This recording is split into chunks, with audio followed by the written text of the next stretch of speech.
Hey YouTube, it's Leah Lorde, your favorite megachurch cult survivor, and I'm live to move my cover chair. I was like, what's going on, man? That's not a good reflection chair. All right, as you know, YouTube, I am going to be live on TikTok, and I'm live now on TikTok, and I'm going to be going live on Instagram. So let's go live on Instagram so I'm not duplicating.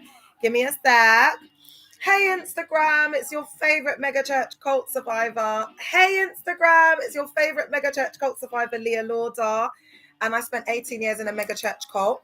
I'm actually live on YouTube and I'm live on TikTok as we speak.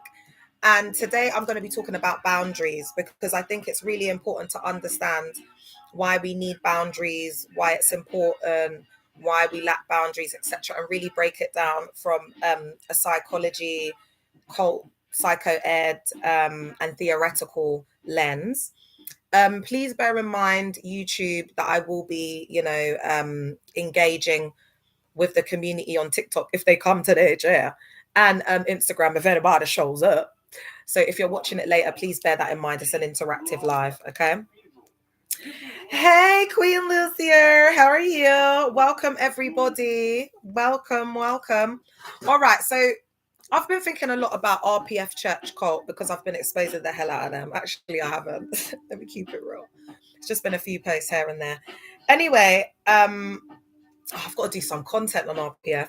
Anyway, I've been thinking about like how difficult it's been for the survivors, specifically around this cult, around boundaries. And another thing that I'm finding is when survivors leave these church cult settings, I have no desire to go back to a religious setting. I'm free, yeah. But come on, guys, I'm a free spirit. If you want to do an organized religion, I just want you to be safe. Oh, I'm good, thanks, Queen. I just want y'all to be safe. So anyway, they've been looking at like churches and, there's not really many healthy ones out there. So I just wanted to kind of empower survivors and let them understand why church cult survivors struggle with boundaries. Because if you are going to be going into another religious setting, you are going to need to have your boundaries on lock. So let's get into it. What high control religion does to your boundary system. All right, let's get into it. So thought reform and coercive control. And by now, guys, we should know that the thought reform is Lifton, okay, and Janja Lalich. So these are the cult experts. You should know, like Lifton, Janja Lalich, Stephen Hassan. These are the theorists that you should be engaging with, which will help you to deconstruct and deprogram. If you're on here and you're a survivor, please like the live, guys. It's so important that we like the live chair, because sometimes they can be on the FYP as well. You don't need to come into the space to report it. All right.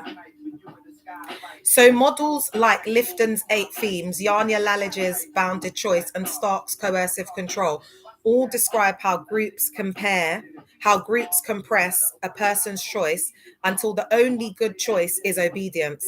So they use coercive control to compress your ability to make a choice until the only good choice is obedience, because that's how you're programmed, through fear-based programming, through a thought reform program that will always have some sort of element of loyalty. They may cover it and disguise it in other things. So it could be discipleship, it could be loyalty, it could be stewardship, it could be, because they all use different names, but the tactic is the same, to get you to be obedient and loyal and subservient to a system. Okay, that's the main point here. So that collapse of alternatives trains your nervous system to equate safety equals compliance. So now what they're doing is they're programming your nervous system through the indoctrination. So that's like the preaching, the meetings, the one-on-one counseling, whatever that is, that safety is compliance. Do you know what scripture just came to my head? In the multitude of counsel, there is safety. So that is the hyper religiosity, the covering of it, and the manipulation and twisting of scriptures to fit the narrative. So what they make you feel like is like, in order for there to be safety, you need to have leaders and you need to have people who are accountable for your soul, because that scripture says where there is counsel, there is safety. And so what they do is they take that well out of context and they use it to control people and also to do up surveillance and monitoring. So do you see how the surveillance and monitoring? Oh, why are you late? Where are you going? You're going where with who? I hope it's not a boy. All of that stuff is breaking your boundaries. Yeah, especially when they ask intrusive questions. Like if you've just come to like a church, I suppose a church, and you've gone to meet the pastor for the first time, he's asking you all of these questions about your background, and because you're vulnerable, you just want someone to speak to. You just want to be listened to. Really, what you need is a therapist. But you've ended up finding yourself in a church cult space. Guys, I know there's only 2 of you, but can you like the live if you're on here, please? Because it helps with the algorithm, but it also helps to protect the space. But anyway, I'm just going to continue because this is a clean recording for my live. Thank you for liking the live. Yeah, so the safety equals compliance. They make you feel like you have to have counsel all the time, and that's asking permission. So they're programming you that safety equals compliance. It's so deep. And then we've got operant conditioning, praise, platform time, prophetic words, and love bombing, reward, compliance. Withdrawal, gossip, discipline, public confession, and deliverance, threaten, punishment. People pleasing becomes a survival strategy. I'm going to read this again. This is so deep. Operant conditioning. Hey, Featherstones. Praise, platform time, prophetic words, and love bombing rewards compliance. Withdrawal, gossip, discipline, public confession, and deliverance, which threaten punishment. Oh, I don't understand what it's trying to say. And deliverance, threaten punishment. Oh, okay. So the public confession and the deliverance, the threats and the punishment equals people pleasing to become your main survival strategy. Hey, my love.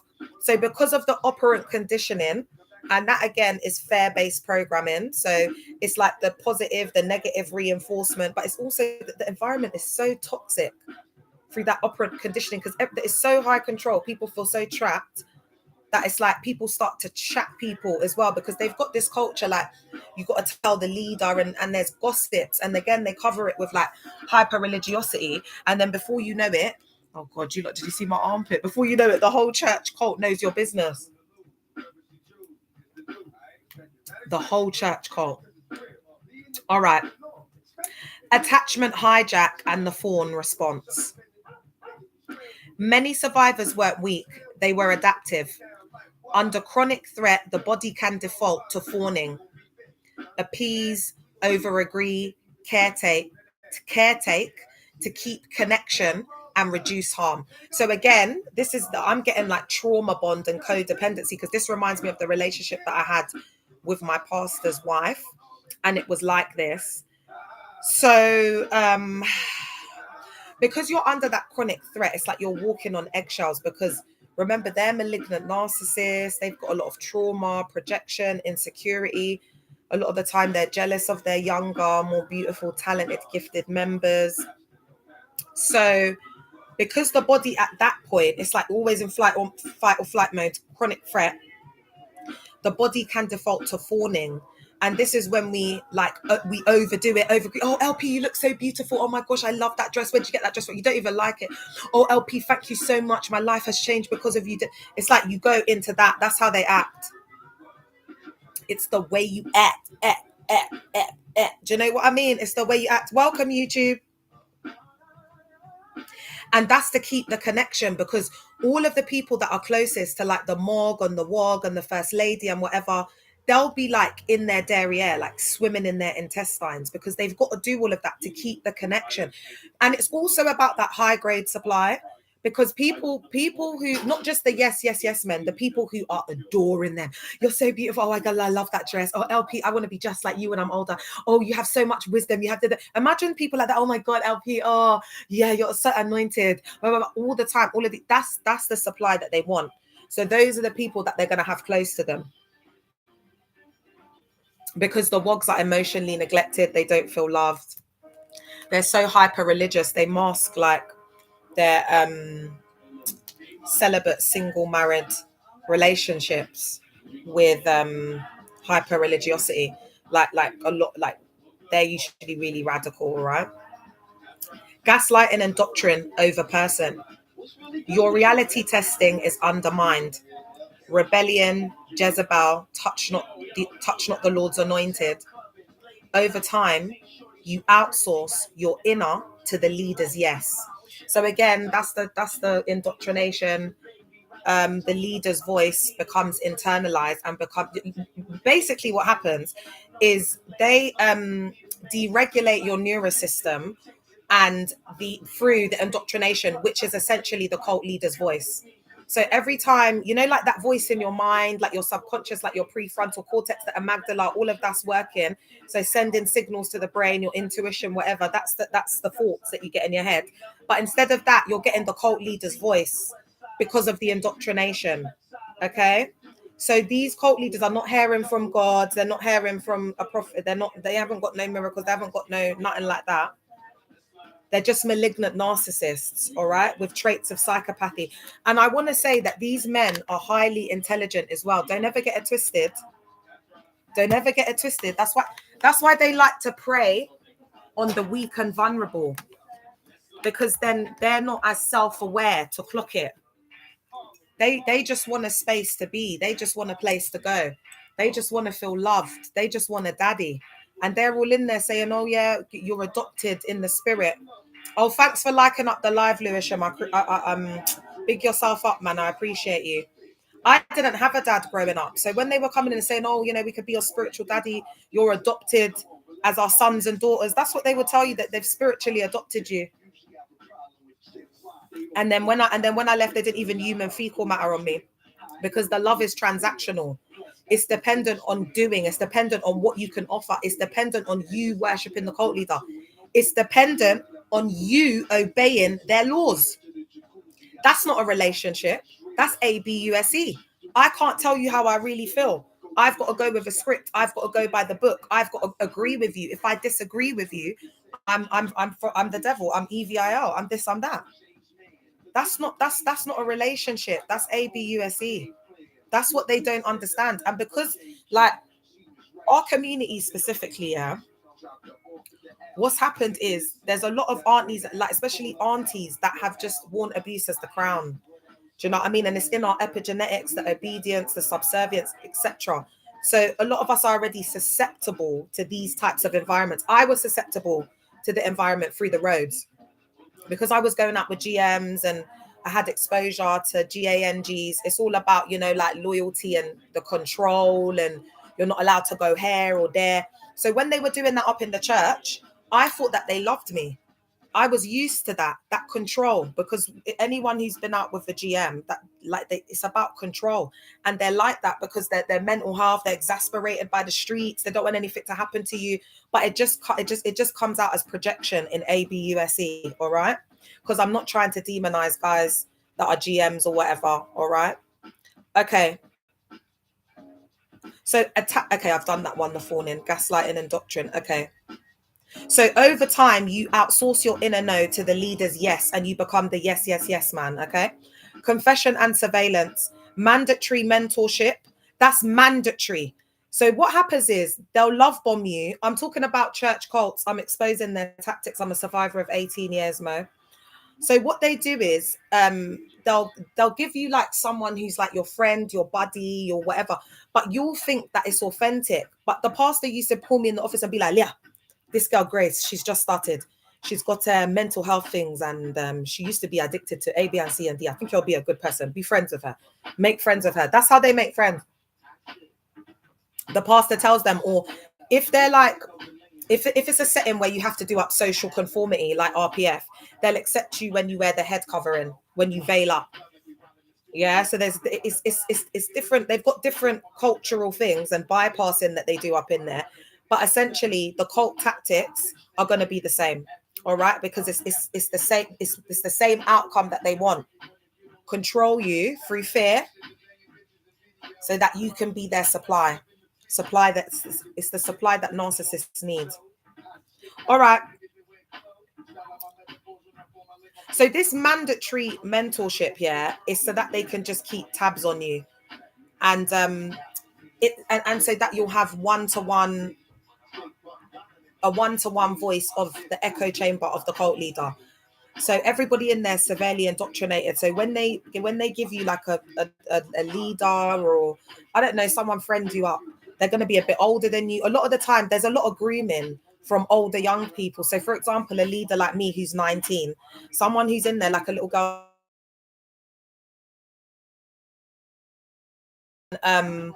so what they would do is, especially because I was like 21, you know, I had my own cars, living by myself, I was doing my thing, I had a good job, just come off the X Factor, so I had a lot of influence.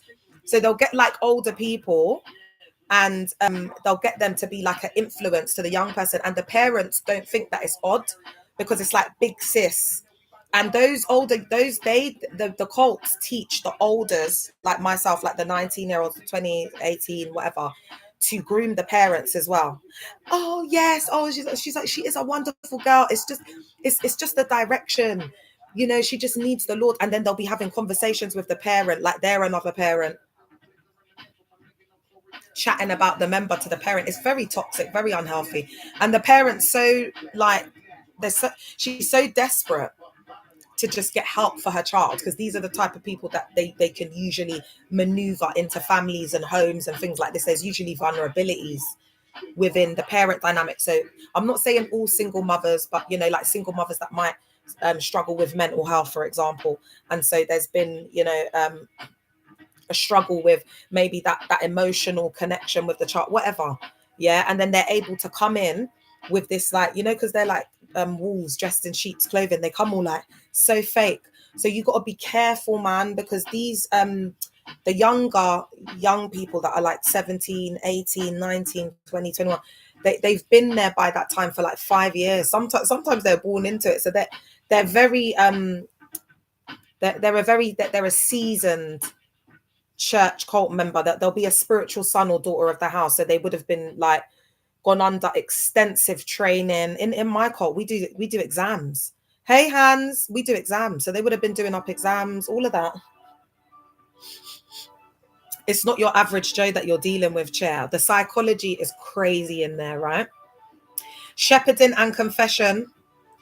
So shepherding and confession circles erase privacy. So personal limits feel sinful, secretive, or disloyal.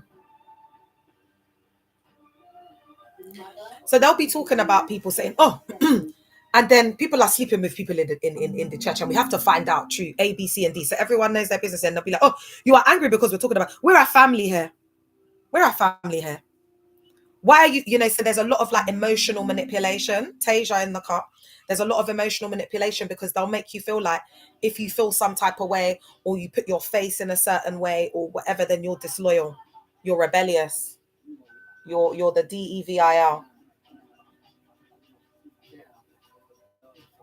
Identity fusion roles: armor bearer, worship intercessor, deacon, deaconess, head of department, you know, all of that. I don't know, what do they say in UCKG, pastor's assistant, all of that. Become your whole self. It becomes your whole identity. I also want to put in born again Christian as well, because they do up, I call it the love bombing born again experience, and their whole identity becomes about that. And what we see is religious psychosis. And I'm not just talking, it's just to do within these religious institutions, chair. They just become so hyper, like everything is about it. Like, especially when they do a switch to denominations, like say like they were heavy Pentecostal, and then they switch to Anglican or Catholicism, and then they start wearing all these rosaries and start doing all these videos. It's exasperated. It's religious psychosis. It's church cult hopping. Because remember, I told you in research, 95% of survivors will church cult hop for the next 10 years of their life. And that's where you see those aunties who haven't got out of the cycle, unfortunately. You know, the old aunties, like the one that preaches in Stratford. So now we can just see that it's mania. It's gone into like she's just talking to us like delusions. It's full-blown psychosis. Do you know what I mean? It's so exasperated. Like you go into their house is so hyper religious, but their house is usually really chaotic. They have a lot of like almost like it's almost like hoarding. Like they have so much stuff in their house because that's how their mind is. It's not that they're not clean, it's just chaotic. Like it's not, things are not well organized.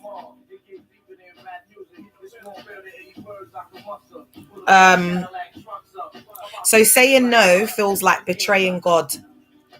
Then they give you this vibe of family, it's a tribe. It's not just declining a task. You're letting others down. Souls are going to perish. Souls are going to go to HEOL because of you, because of your disobedience. Maybe you're the only one that can go. Maybe you're the one that God wants to send. He's anointed you. Do you see what I mean? It's the momentum. They build it up. It's a lot of thought reform. It's a lot of mind control. It's a lot of transcendental belief systems and twisting and manipulation of scriptures. And it's a big pot. Do you know what it's like? Imagine it like a soup, and they're putting in, but fear is the water. That's like the base of the soup. Yeah, that's like the water.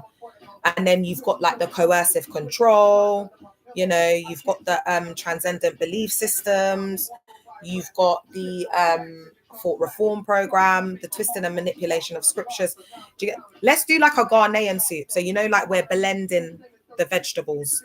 You blend that all together. What would the meat be, do you think, guys? We've got fair, maybe control.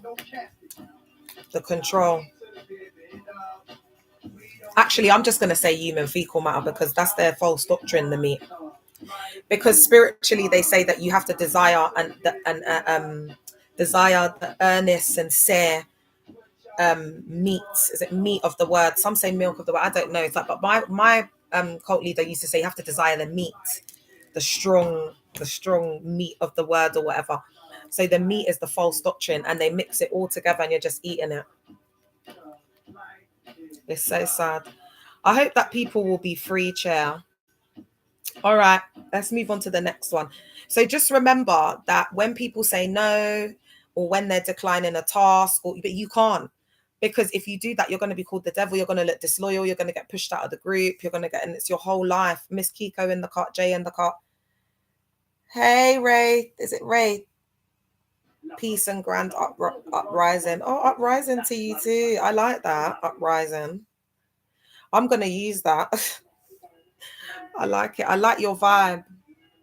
Bottom line, boundaries weren't forgotten. They were systemically overwritten and punished.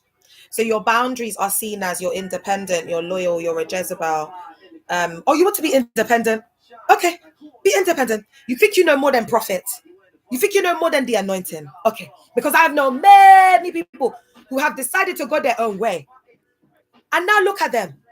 Where are they now? Where are they now? So it's all of that. Let's get into it, the psychosis bubble, and why members mirror the leader. Shared reality. So there's a shared reality to shared unreality spectrum. Groups can form shared delusional worlds, sometimes called folle et plusieurs. I love a français. I love the note of France. Marseille is my favorite. J'aime parler à cascati en fait. Don't ask me nothing else. I don't know nothing else. Yeah. Just GCSE French, baby.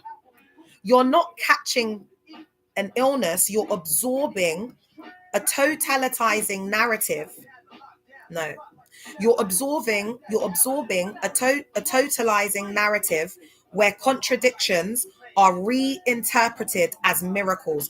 So because there's a totalitarian ideology in the church cult, you are being programmed to see, think, act, walk, talk like the leader. So you are getting wrapped in his own reality that he's created through illusion, mystical manipulation, etc. So it's not miracles. Like people, because of the adrenaline rush and whatever. Do you know how many times I've gone and given these testimonies for being healed by Bishop Richard in the service for my arm or whatever? Then as soon as I've left the church, the pain's back there. Do you understand what I'm saying? So it's getting reinterpreted like deep within your psyche. You want to go up, you want to give the testimony, you want to please them. You know, it's that people pleasing thing. You want them to see you. It's all of that. You're a very charming and charismatic person. Did you have to learn that skill? Oh, thanks for blocking them, Lucia. He's tried to say it sideways, isn't it? Like describe me as the first characteristic on the cult characteristics. Your mother. I appreciate you. I seen your last session yesterday, just getting off work and listening in. I'm so glad I've got away from the church and religion itself. Oh, I'm so pleased for you. Oh, that's great. I'm so happy to hear that. That's filled me with so much joy. And congratulations. I'm glad, because leaving religion's the best thing that anyone can do for themselves, chair. Oh, it's just so freeing. You know, I don't like, the difference is I'm not like, because when you're in there, you're like a civil society servant. You know, you'll be working your 9-to-5 job and you'll be paying your taxes and you'll be on time and you'll be you know, like a slave for the government, because that's how they condition and program you. That it's the same spirit. It's the wickedness in high places. It's all the same people, them, the elitists, share these malignant narcissists and these mogs, these celebrity mogs and all that. Do you know what I mean? So when you clock it and you get out of the matrix and you start to invest and pour into yourself and you understand the laws of the universe and how it really works outside in these streets. Do you know what I mean? Once you see it, you can't unsee it. You'll never go back.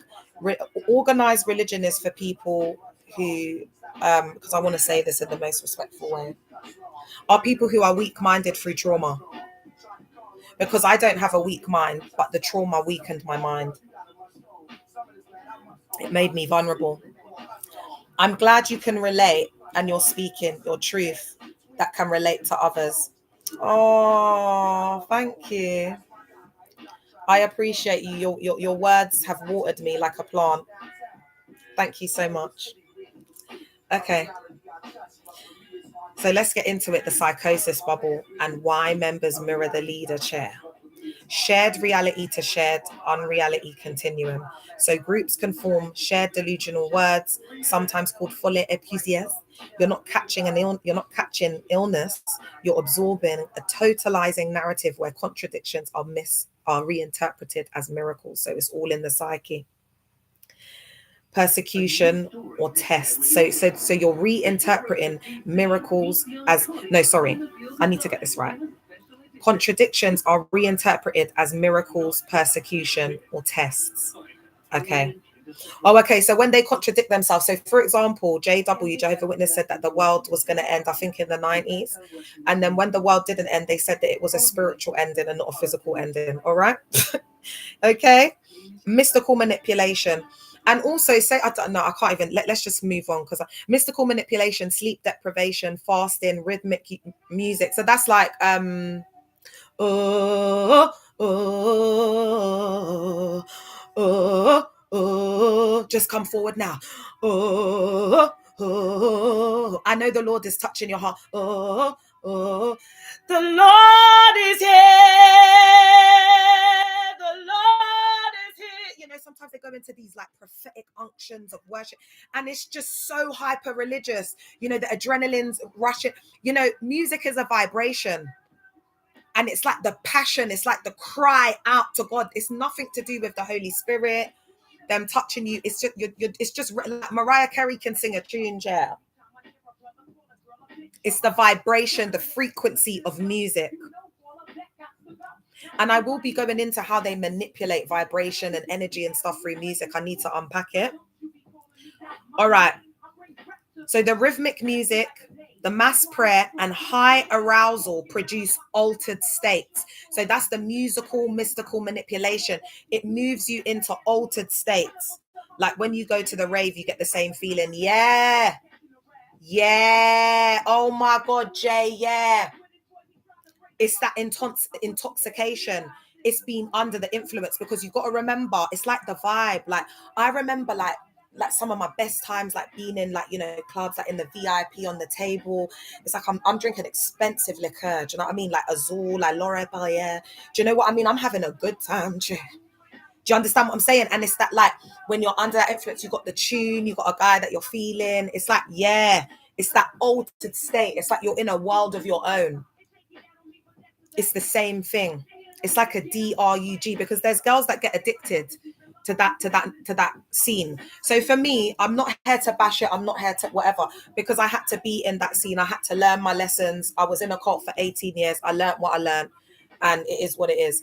But one thing I will say, and I'm not trying to put anyone down or judge, but it's just that if you are going to the club like every night and you're going home with different man, and you're, you know, intoxicated, and you're getting in different cars with different man and just giving yourself freely, you know, there's a lot of trauma that you need to unpack there. Do you get what I'm saying? You might be getting nice things, you might be getting a nice bag, and you might be, do you know what I mean? But is it worth it for your mental health?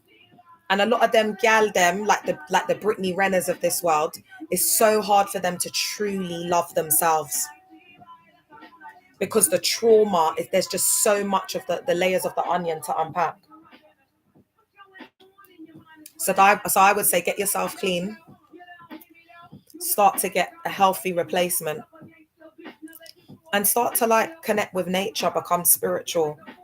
Oh, thank you. Oh, what's your name? Wraith. I'll call you 636. That's a palindrome number, 636. Did you know that? Oh, he said he just shared the live. The industry is dark. Yeah, it's an industry. That's exactly what it is. All right. The leader's claims feel somatically true, so dissent feels dangerous. The narcissistic supply chain. The leader's grandiosity is continually fed by testimonials, gifts, unquestioning service. I want to say, like just like words of adoration. Oh, prophet, our life has changed. I suppose that could come under testimonials, but it's not testimonials. It's like you'll just be there, because it's not like a normal dynamic of a relationship, and you'll just feel like you have to reaffirm them. Do you know what I mean? You go into that fully adu. Do you understand what I'm saying? It's crazy. All right. Unquestioning service. So members often identify with the aggressor, the psychoanalytical term, adopting the leader's certainty, language, and contempt for outsiders, because it feels safer to be on the powerful side. It feels safer to be under the covering.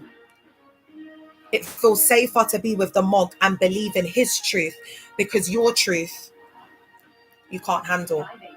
So rather than dealing with the trauma, unpacking everything that you've been through, and looking at yourself in the mirror and seeing the truth instead of the mask that you're wearing. And the thing is, they get to wear that mask when they go to these settings as well. Everyone's masking in there, especially the single married husbands and wives. Yeah, girl, I just saw it right on the money. So especially the single celibate married wives, they're the best actors. All right. Okay. Cognitive dissonance. I just want to say quickly, because I don't want that to go over people's head, because it feels safer to be in the powerful side, because they make you feel like a superhero, because the cult leaders have internalized that, like a superhero, savior, you know, God complex type of archetype. All right. So they see themselves as God. All right. They have internalized that. So when you're in there, you feel like if you leave this covering or you leave this mog, like you're going to unalive, like something bad's going to happen to you. That's through the fear-based programming. All right, now I feel like I can move on. Cognitive dissonance. When prophecies fail or harm occurs, doubling down reduces mental pain. Our sacrifice proves we're chosen. Boundaries threaten that fragile equilibrium.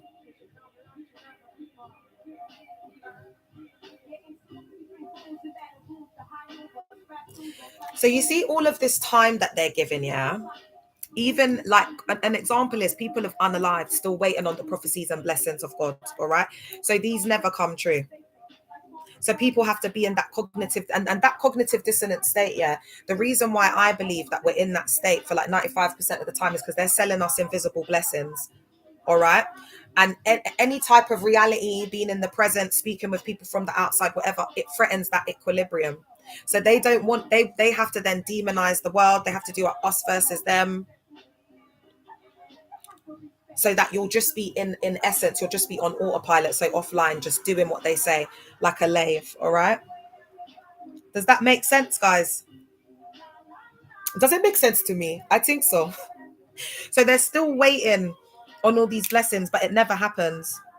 So in their mind, they program them with, oh, our sacrifice proves that we're chosen. He's, and then when people unalive and they don't get nothing back in return, yeah, they say that he's run the race, he's fought the fight, he's run the race. My good and faithful servant, well done.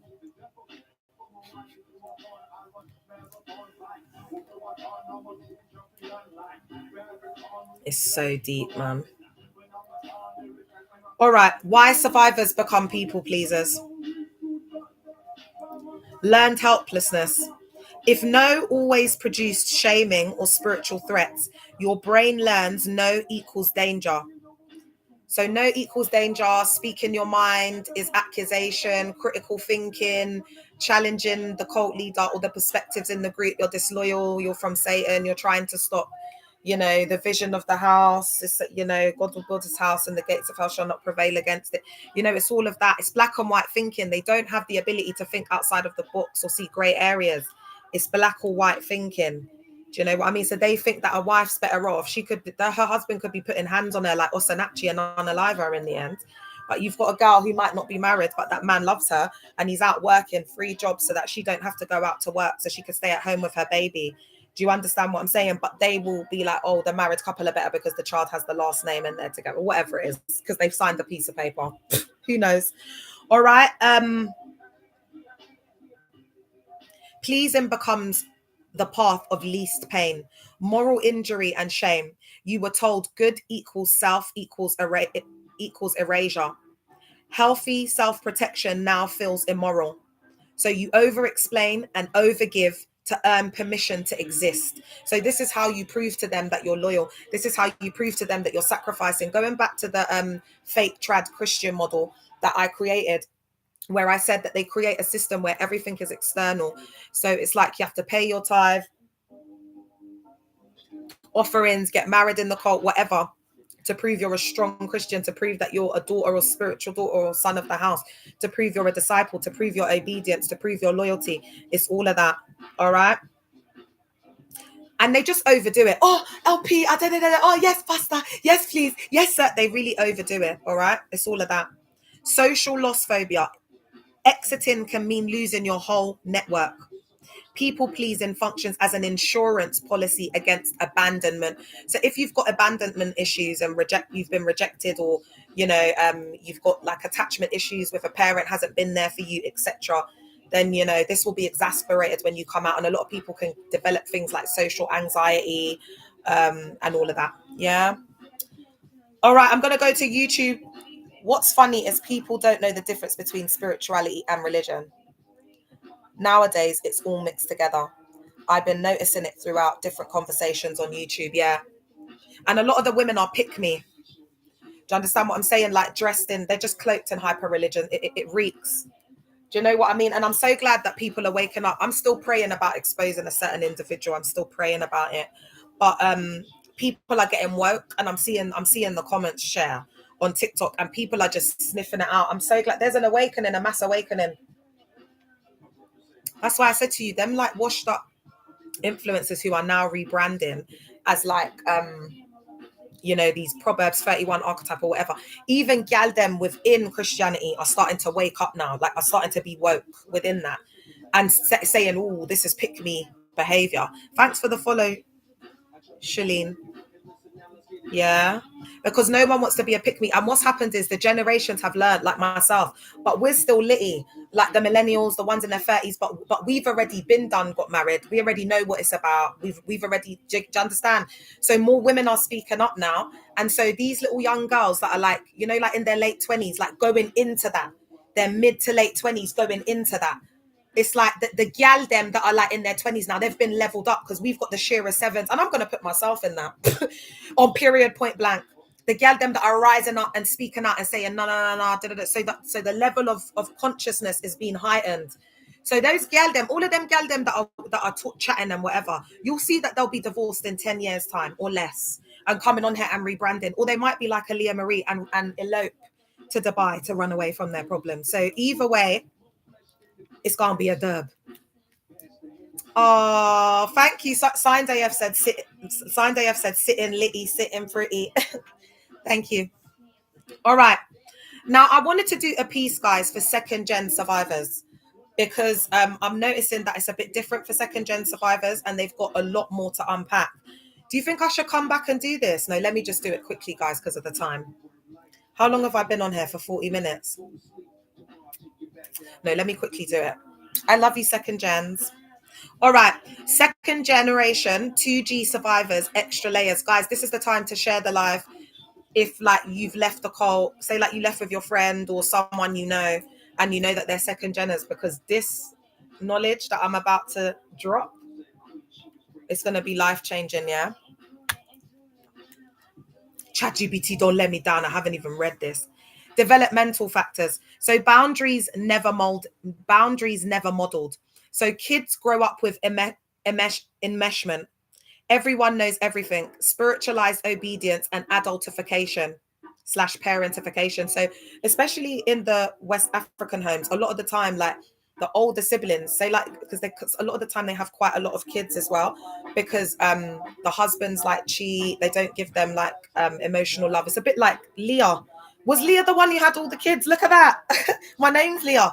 You know, like Leah kept having all the kids because her husband didn't love her. So God was like blessing her with the kids. It's a bit like that. So they get all of their emotional needs met through their children and overdoing it and wrapping them in cotton wool. But anyway, because they have so many kids and they're not like emotionally present, a lot of them have undiagnosed mental health issues as well. So they can't show up for the kids. The older kids become parents. So they'll be like 10 or 11 and they're like, you'd think that they're a woman with a mortgage and got, you know, working a full-time job. It's that type of vibe. All right. So you've got that to deconstruct from. You need to break the cycle. You don't want to be like your mother and your mother's mother's mother. You got to break that cycle and live your life and be free, man. Be free. And it's in a lot of these influences that we're seeing coming up. It's in their subconscious psyche. It's in their epigenetics. Yeah, these gal them are sitting there and saying that they're decent and remember they're not decent and decent. We could, babe. What's that? Out of the abundance of the heart, the mouth. Is it the mouth utters? So it's like you can't hide it, my love. What's in your heart is gonna come out. What's that scripture? And it's not what goes into a man that defiles him, but what comes out, and that's as a result of your heart. So it's like you're sitting there and you're trying to do this, you know, very rehearsed, scripted interview, and it's like people don't want that. We're in the age of authenticity. It's only going to work within the mega church. That's it. It's only going to work within that. These type of influences are not going to flourish in mainstream secular society. Not because of their faith, but that's what they're going to tell themselves to appease their ego, pride, and wounds. That's why them type of pick-me's, they have to get married so that they can learn what it is. All right.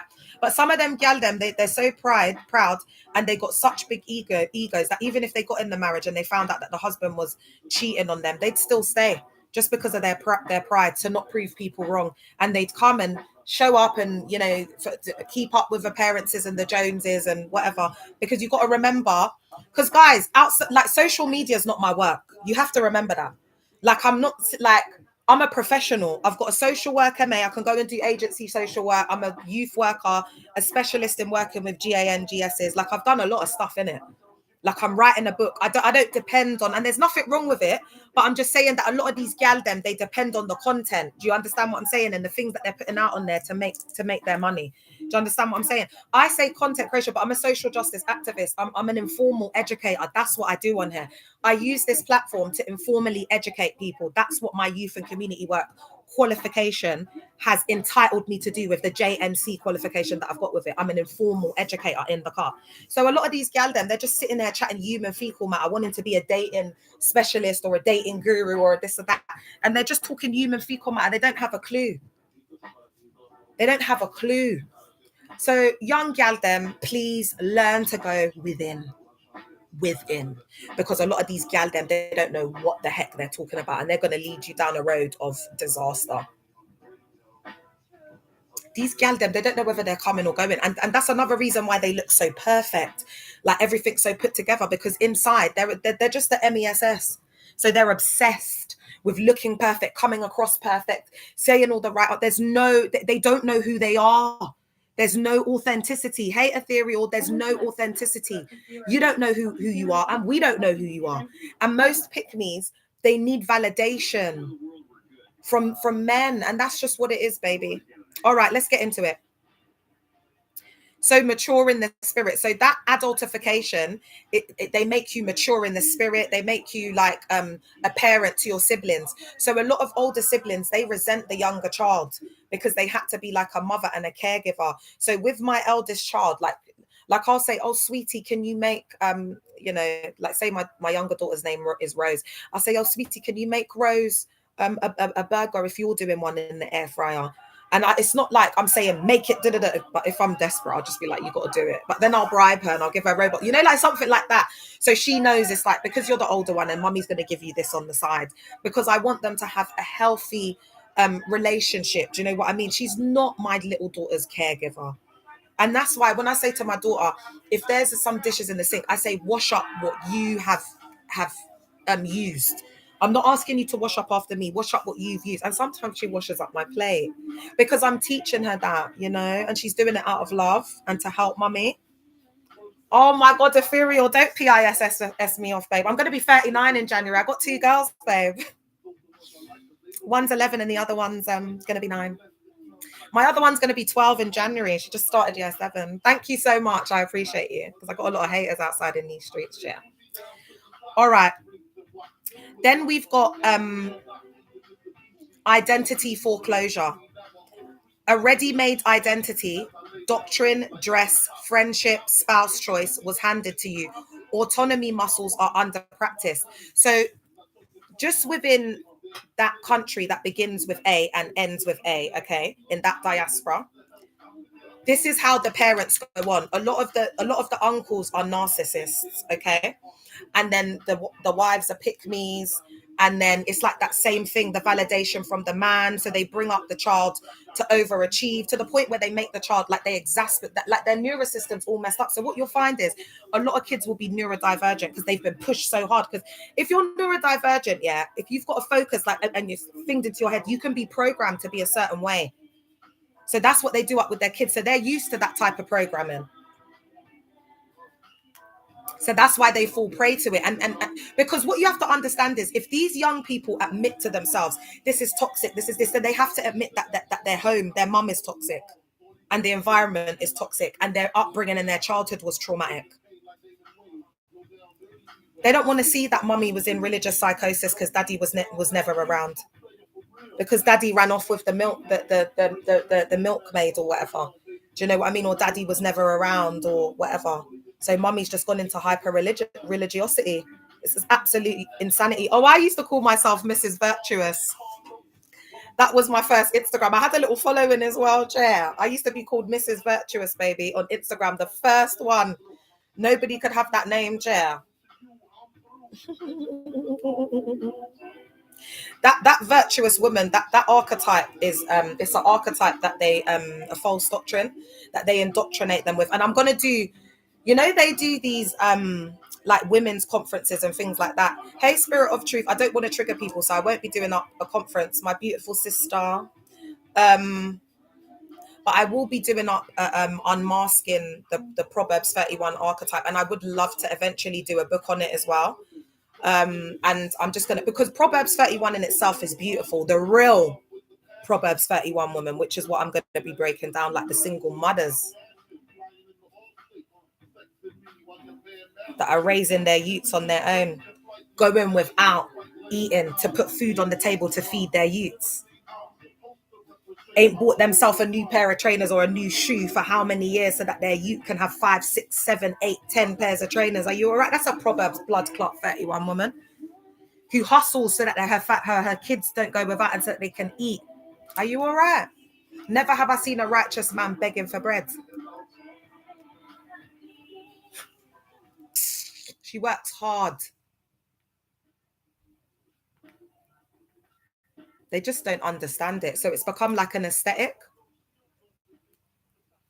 So all of these fake gal them, they're just washed up 304s, putting on this aesthetic. And they go and get accolades as well. They believe everything's about like having a good job, having a side business, like a side hustle. They've all got the same aesthetic. Their houses all look the same. They all dress all the same. It's boring. It's like, give us something different. It's cloning, because that's what cults are like. That's what cults do. It's religion. It's cloning. So there's this new trend of these Christian influencers who are just lost, completely lost. They've got, and that's why we've got a lost gen. They're all lost. I'm so glad that the gal them are waking up, because trust me, you see all of these people I've been telling you about. You see you, yeah, you'll be somewhere. I don't know where you'll be in the world. I don't know what you'll be doing.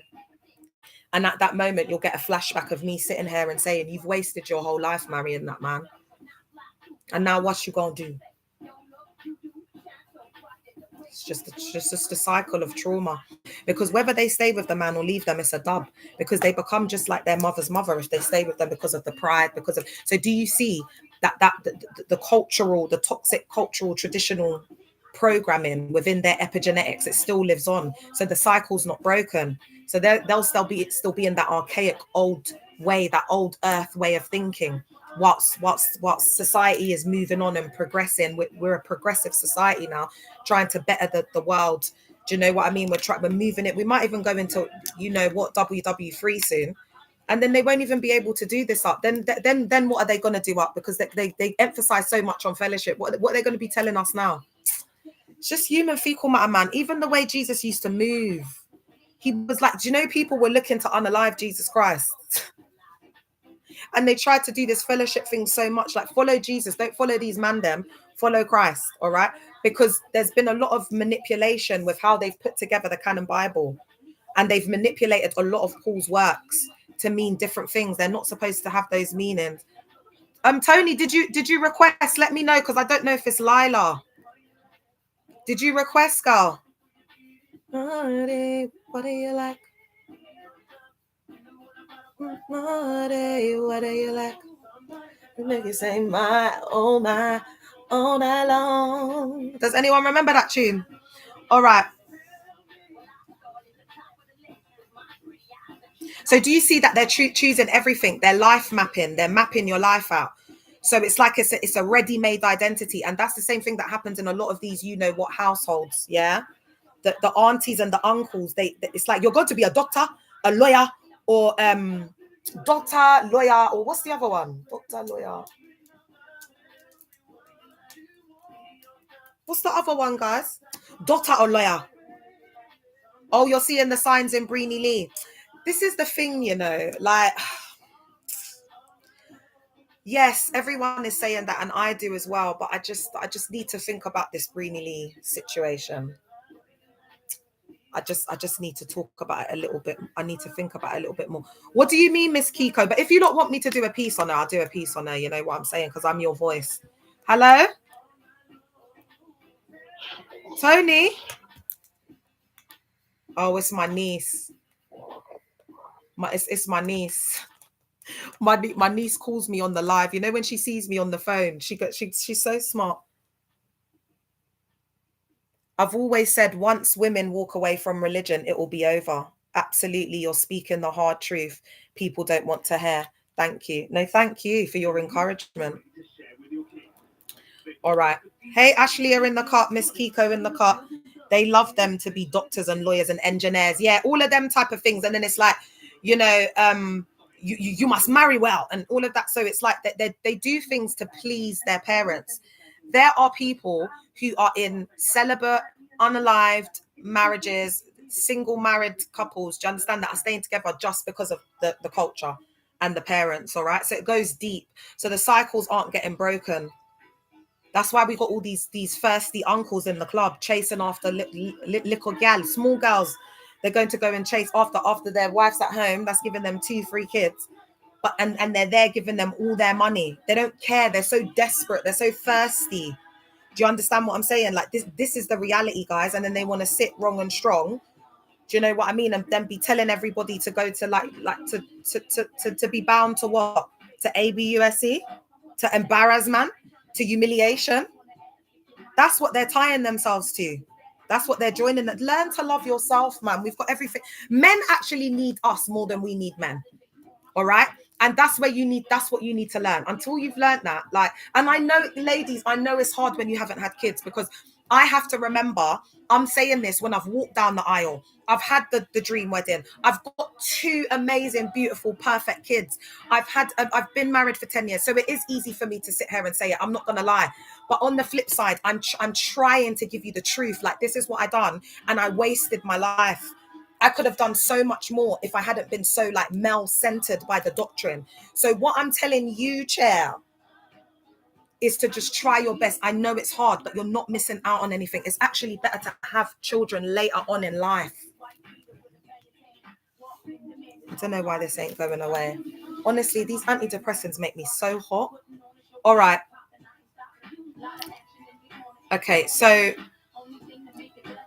intergenerational stress and epigenetics. Stress imprinting, chronic family stress can alter stress regulation pathways, e.g. glucocorticoid,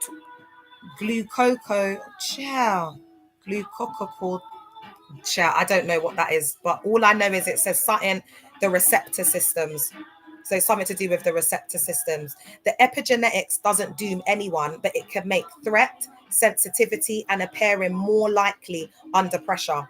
So again, guys, if you're in that, because when you're in these church cult spaces, you get to at least go home, like just get a bit of, like just a chill space.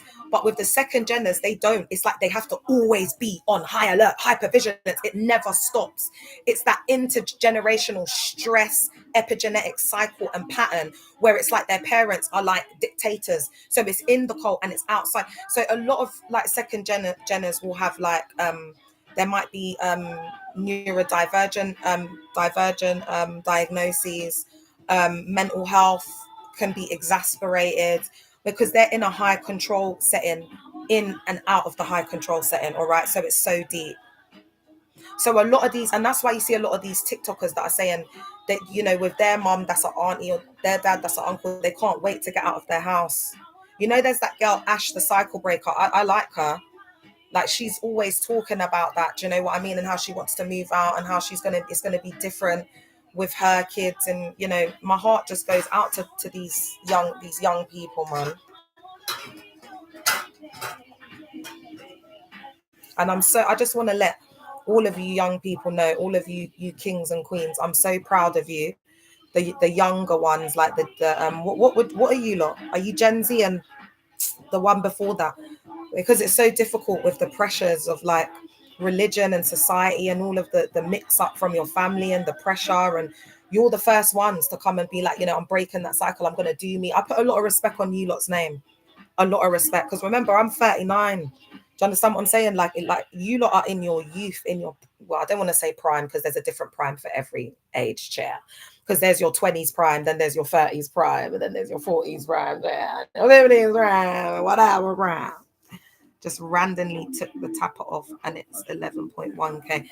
Oh, thank you so much. Thank you so much for is Lucia on here? 111 11.1k. Thank you so much, my love, for liking up the live. I appreciate you. I appreciate all of you who are liking up the live, who are here on Instagram, YouTube, and TikTok. You guys, honestly, I appreciate your support, yeah. Okay. Transmission via family rules. Even without biology, stories, rituals, and rules of belonging teach kids that safety equals submission, and dissent risks expulsion from faith and family. So this is what they do up in the church cult, but they're doing it at home. So it's exasperated, guys. So these kids that you see who have parents who are like either porsters, mogs, wogs, mog or wog wannabe, prophetess, prophetic, whatever. And do you know what? They dress them really strange as well. I've noticed they dress them like little men and women. Like they don't dress them like, like how all the kids are like on Shein right now. Like when my child started saying Shein and all this, guys, I had to learn so quick, because I was dressing my child again, like them church fits, like that's how the aunties and uncles be dressing them. So they just be looking so strange. Like, that woman, You know, there's a woman, like, she's so hyper religious and she's got her 2 kids and they do all this dancing online or whatever. She's in religious psychosis real bad. Like that. That's what I'm talking about. Like that if you know who I'm talking about, that's the perfect example. So they find it hard to make relationships, form like social relationships, because everything's fake and they're always putting on a mask or acting like someone else. Also, they find it hard to build relationships, like dynamics of relationships with people, because it's always some sort of dynamic where it's like leader to sheep, or they're the sheep and it's the leader, and they're not in any type of outside settings outside of the cult, because there's strict measures on them. So they learn that their parents' love is transactional. It's based on them coming to the cult. That's why I saw a trans I think, you know, the other faith, the opposite one. And the dad told him he had to get out. So again, they have those very like black and white, us versus them, transactional ways of thinking, transactional love that is based off the religious ideology, yeah, of whatever prophet they believe in, okay? Or avatar or guru or whatever it is. Because there's different types of cults. It's not just religious, okay? And it puts a lot of fear in these kids as well. They become really scared and they're really timid, and it makes them like at great risk to be essayed, for men to eat from the great bowl, you know, because they're so timid. And so, you know, you've got to have a balance, you know, and they've got to know how to defend themselves and stick up for them. They can't be all love and light and Jesus loves you, and you know, they're really unaware, that they're not self-aware, they're not in the present, they're in cognitive dissociative states a lot of the time. All right, how many more points is there? All right, I'm nearly finishing, guys. Cultural dynamics for many West African families. I want to just say, this is a very sensitive topic, guys. I will be getting into the other lens, like the Caribbean lens, and also like Portuguese speaking cults as well, and things like that as the time goes on. The only reason why I relate it to this is because I was in a Ghanaian Christian fundamentalist cult, and I was also married to a Nigerian man for 10 years, did my DNA, and I'm 37.1% Nigerian, and I did immerse myself into the culture. You know, I see myself as a Nigerian, as an African woman, okay? So I just want you to understand that I'm putting myself in this, and because I did internalize the parenting of an auntie mother, I had to deconstruct from those ideologies. I had to learn to give my children their free will and their choice, and to let them like have their wings and fly and go, because I was so scared that they were gonna, you know, get taken over by the world. Oh God, this is so hard. And just not controlling their every move, because that stifles and suffocates kids, and then they start to rebel. So it's been a journey, me, like, even when my kids say certain slang like that, you know, they got these weird words as young people, to not come in and be like, why are you speaking like that? You know, it's like, I'm just trying to give them their freedom and their autonomy to create themselves creatively, to express themselves creatively, be their full autonomous self, and not stifle that, but rather let them, even if they do get a bit cheeky, I let a lot of things slide, because I just want them to feel comfortable. So I have had to go through this deconstruction process myself. Please see me as an African queen, a fellow African queen that is speaking to you with love. And I just really want you to know that this is a sensitive time, and I don't even really want to go there, but I do have to explore this, because there's a lot of second geners that are caught up in this web of tradition and culture, and it's just not fair. It has to end with us, yeah? So not everyone will relate, but common patterns some survivors report: high power distance and deference to elders. So saying no can be labeled rude and disloyal. And what I want to say is, a lot of second geners are the ones that the men do eat from the great bowl and essay as well, because they're vulnerable and they won't say no, because even their mother, if their family aren't in the house, but the mog or the pastor wants to come, the child will let that man in, because they're not teaching them. It doesn't matter that he's a mog, or we still don't know him from nowhere. Don't let him in the house. They're in a cognitive dissonant state. Their prefrontal cortex, their amygdala, they worship this man. They've programmed their child to be the same. So you let him in. So they're given access to their children, their home, their safe space. Nothing belongs to them. Nothing is their own. It's all governed and controlled by the cult leader. So they're like so timid and submissive. And do you see that it's a cycle? Because those are the women that the men are marrying because they know they can cheat on them. A lot of them are naive, DUMB. So they'll be doing it in their face. They won't even clock it because of the training, the indoctrination. And also they're kind of trained to just like pray about it because they're the leaders. So they wear abuse as the crown. Okay. So you've got to deconstruct from this, and also ideologies around colorism, because some of you, your mother may have been projecting onto you things around white supremacy, and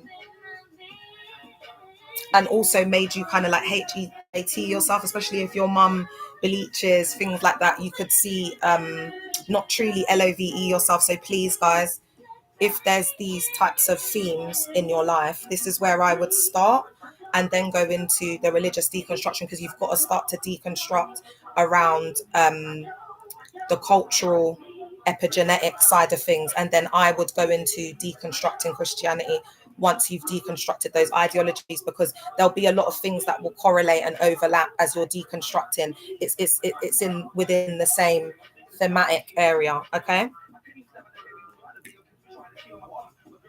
Collectivist duty and family reputation. Boundaries may be framed as Western individualism. So again, you cannot divorce your husband, even though he's a prolific cheater. He's given you an STD. He's got another woman pregnant, but haven't we all? You're going to go where? You're going to leave him to go and have children and meet another man, and the same thing happens. They are all the same. They all cheat, my dear. Stay here. Because he's a good earner. You can build your family and build your life together. DJ in the car. This is the cut. So it's reputation. Everything is about reputation. Like half of these single married husbands don't wear their rings. Then when there's a church event or a christening or their mum's 70th birthday back home, that's when they'll put on their rings and their glad rags and fake it till they make it. So you've been taught to mask. You've been taught to fake it till you make it. You've been taught that it's reputation over your feelings. You've been taught you're not allowed to show emotion. There's some people where the dad's just finished putting brutal, like major hands on the mum, to the point where the mum's like leaking and it's everywhere, like all over the floor, like horrific scenes, right? And then the next day they've gone up and gone to their uncle's wedding or engagement because the show must go on. So they become timid, they become in fight or flight. So do you see how like these children are developing like mental health and like neurodivergence, and sometimes they have like it exasperates whatever condition is there. And then remember, there's another dangerous part of this where they believe mental health, neurodivergence, epilepsy, all of that is DEMON. It's from the devil. That's what they believe. So even if their child, I've known like survivors who have been autistic and their parents have been praying that they wouldn't get like autistic assessments and things like that because they don't want to be labeled with autism. So instead of them getting the help that they need and being labeled as a vulnerable adult, so that they can get that support throughout life. And a lot of them have kids later on in life, will they survive to be able to support that child in such a way? But they're not thinking like that because it's so hyper religious. Do you understand? And that is ingrained and embedded in your cultural way of thinking through the traditional cultural way of ideologies. Yeah. Faith, and also there's like this thing like of independence, like a woman being independent that won't marry, won't be found. There's this culture of like when you're 30, you're like old if you're not married by 25. So that you've already got that in the culture, and then it's in these church cults, so it's exasperated. That's why it feels like home. You won't see it as ABUSE because you're coming from that. So you need to make sense of and understand where that has come from, and you also need to unpack your mother's trauma as well, and how like the things that she went through has been projected onto you, and how that's like secondhand trauma. And so you really need to like unpack that. So instead of looking for a church when you go uni, a lot of you second geners should be looking for a therapist and healing, getting out into nature and looking for support groups. That's what you should be doing up. All right. Faith as ethnic identity. Decline in church involvement is heard as rejecting culture, religion, etc. Ancestors. What does that mean? I don't get that. Faith as ethnic identity. Decline in church involvement is heard as rejecting culture / ancestors. What does that mean, guys? Guys, I don't. If anyone understands that, that can put it in the comments or come on and say, because Mina know. But the faith as ethnic identity, I don't even know, because I would say, oh, do you know how I would interpret this though? Like, you see in a lot of these, like this country that we're talking about, again, when it goes back to colonization, the whitey American televangelists coming over and bringing us this health, wealth, faith, prosperity doctrine. Like, you know, that's why they all wear the suits. And a lot of these mogs in Africa, they're mimicking those televangelists. Do you understand? So it's like, that's what I'm just getting from it. I don't know if it's right or wrong, but it came to my head, Chair. Financial expectations, tithes, offerings framed as family honor, refusing can trigger shame tactics. And also, it's like if they stop paying their tithes and maybe like cut their hair, for example, it might be a cult where they're supposed to wrap their hair and it's supposed to be long or whatever. They'll be seen as the DEVIR and they're going to HERL. So, guys, it's the long and short of it is, the takeaway is that they're in exasperated homes where your parents are in religious psychosis. All right, so even if they're not in active, like it's not psychosis, they're mimicking parts of that, and it does turn into psychosis over longer periods of time. Do you get it, guys? Because religious psychosis isn't supposed to be psychosis. They're supposed to be like brief spells. You're supposed to be able to, like, you know, get over it through intervention, because it's the environment that's exasperating it. But over time, when these aunties have been, you know what I mean, from birth, and it's just hyper religiosity, Chair, a lot of them, unfortunately, just it becomes their identity. And I think that's what it was talking about, their faith as ethnic identity. So the thing is, do you see, especially like with the Nigerian culture, yeah, it's that's what I see as like faith as identity. Do you know what I mean? Because you get the ones that believe in different things, but so he could be, the husband could be a Christian and the wife could be a Muslim, but they will still be accepted by their tribes and culture to marry, because it even overrides religion. It's deep. So if you're a second gen cult member, please, it's a very toxic mix of traditional cultural stuff, and you need to deconstruct for that. All right. So the implication to second gen survivors often need culturally fluent boundaries, respectful tone, and firm limits, plus consistent consequences. So you've got to have these boundaries in place, because this is what's going to help you to build your confidence, build your identity, your character, etc. And I'm going to end here, guys. Why exit makes you vulnerable and why boundaries are urgent. Attachment void and belonging hunger. You lose routine, language, and instant family, making you target rich for new controllers, other groups, pred partners, coercive bosses. And also you can have coercive controlling, cult-like work environments as well, Chair, but you don't clock it when you're in the cult. And it can make you very unwell. Phobia indoctrination. You were taught the world is dangerous and God will punish you. This fear blurs your no, because you seek safety in old patterns. So it's like your nervous system has been deregulated to be comfortable and feel like home with those old patterns. So info / decision fatigue. Years of externalized decision making equals low confidence navigating choices.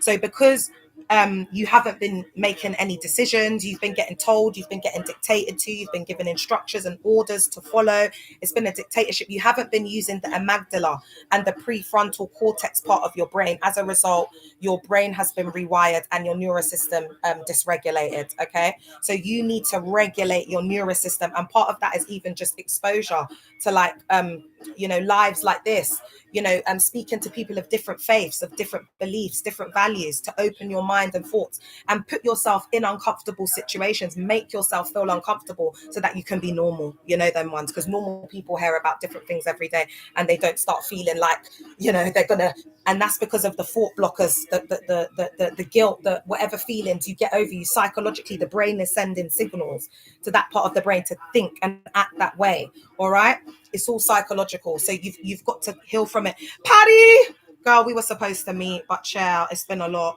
How are you, my queen? They've also fallen into the sunk cost fallacy. They have been doing it for so many years. Woo! Woo! What's that, girl? Have I spoken about that? The sunk cost fallacy. Survivors are deconstructing, chair. I love it when I see this. Love you, Paddy.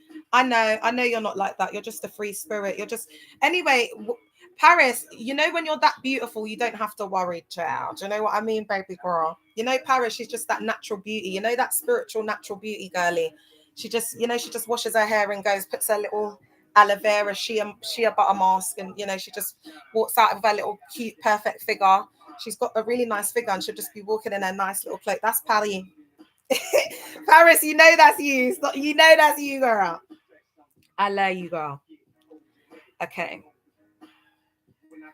So practical exposure. So this is the practical exposure part of it, okay? Ex-members are often doxed, love-bombed, or smeared online or offline after leaving. Without clear digital and social boundary, harassment escalates. Quick example, that's why I came out here on SMOKE. Like, you see, when I first started speaking out, you lot got a watered down version of, I'm gonna go with 2003 Leah, and that was when I was on roads. I was in these roads acting like a man. Yeah. So that's what they got, because they needed to know there's no way you're going to come online and try and BULLY me and make me feel like I can't come online to chat and speak my talk and speak my truth, because I'm going to be right here every single day. Right here. You know what I mean? I'm going to be here, baby, every damn day, every day, everywhere, every day, every time, anywhere, and a day. That's what I'm going to be doing, yeah. Just living my life like it's golden. So I'm going to go. When I come back, guys, I'm going to be talking about boundaries. All right, guys, I think it's going to be an evening thing, yeah? But you never know. But just put your notifications on. I'll be back. And when I come back, I'm going to be talking about how we set these boundaries, what it looks like practically. I'm going to show you how to rebuild boundaries after leaving, principles. We're going to be going through the boundary ladder. And then I'm even going to be giving you scripts tailored for common scenarios, because a lot of people are so fragile and frail and timid, and they've never even said no or even spoken out.